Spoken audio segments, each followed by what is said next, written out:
Станува збор за ситуација каде што Ленс сервис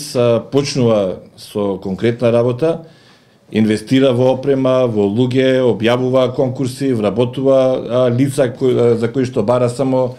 да ги имат неопходните квалификации за извршување на работите задачи кои што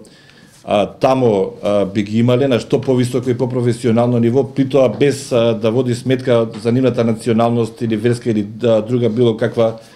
определба или општествен статус, влегува во задолжување дури можеби, за после тоа без отказен рок, со прекашување на законите и договорените одредби за нивното ангажирање, врз основа на кои што тие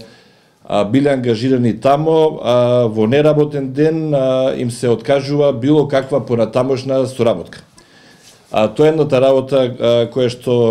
е битна да се напомени. Во контекст на тоа, од страна на фирмата ќе бидат превземени две постапки, значи интерна и судска постапка, затоа што има индиции кои што моментално се документираат дека постојат основи за сомнение дека станува збори за разна дискриминација против ромската заедница, зашто после документирањето по конкретно ќе може да ви се обратиме, а цениме дека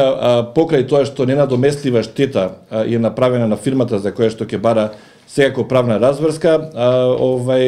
постои основа и за кривична одговорност на определени поединци во рамките на фирмата.